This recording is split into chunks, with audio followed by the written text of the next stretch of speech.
12-ші тақырыптың жалғасы.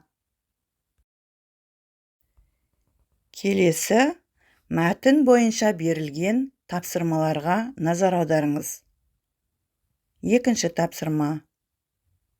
Мәтін бойынша сөздерді теріп жазып, сөздік құрастырыңыз. Өнімділік, өндіргіш күштер, жаратылыс, тәсіл, байыту, байыту комбинаты, барлау жұмыстары, мырыш. Үшінші тапсырма. Мәтінді оқып аударып, түсінгендеріңіз туралы әңгімелеңіз. Грамматикалық тақырып: етістіктің шақтары. Етістіктің шақтары іс-әрекеттің орындалу уақыттарын айқындайтын көрсеткіш. Осы шақ: іс-әрекет қазір орындалып жатады. Сұрағы: не істеп отыр? Не істеп жатыр? Не істеп тұр? Не істеп жүр? Мен жазып отырмын. Сен жазып отырсың. Ол жазып отыр. Өткен шақ: іс-әрекет бұрын орындалып кеткен.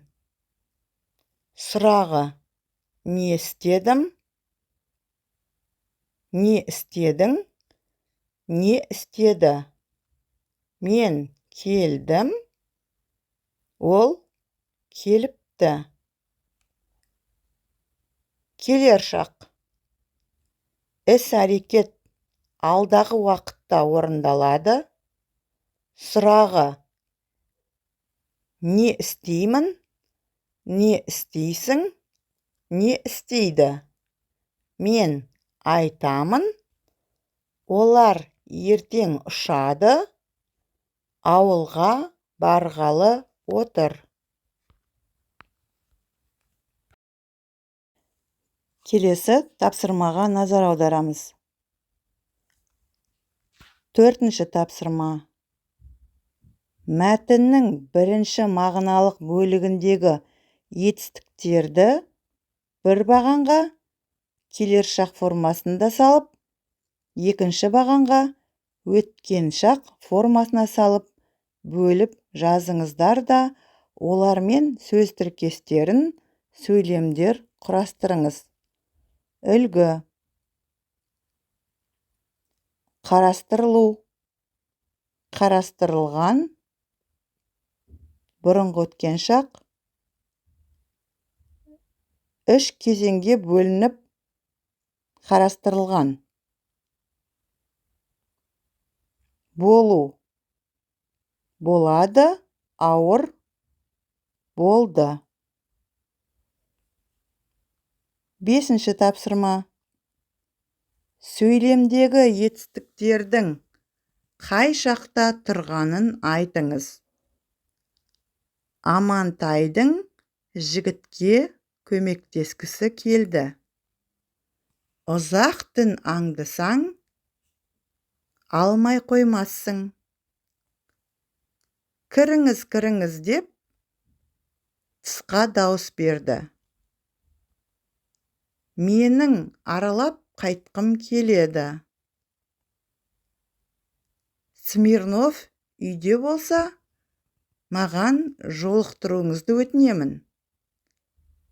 Асқардан келген жұмыс болса,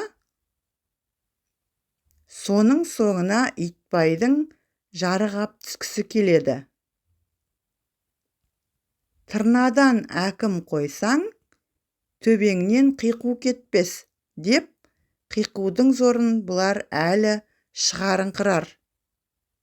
Кәне, жол беріңіздер, деді ойын ағасы. 6-шы тапсырма. Берілген етістіктерді өзгертіп, 3 шақта жазыңыз. Айт, оқы, біл, үйрен. Үлгі, осы шақ айтып отыр, өткен шақ айтты, келер шақ айтады.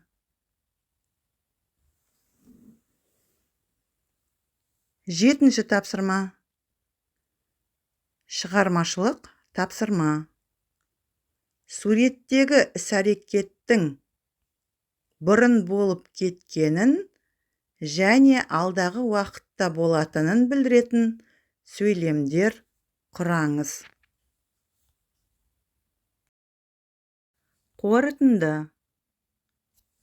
Төмендегі сұрақтарға жауап беріңіздер. Бүгінгі өткен тақырыбымыз қалай аталады? Бірінші сұрақ.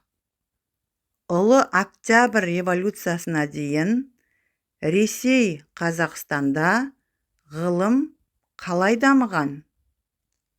Екінші сұрақ. 19 ғасырдың аяғында қандай кен орындары қазыла бастады? Үшінші сұрақ.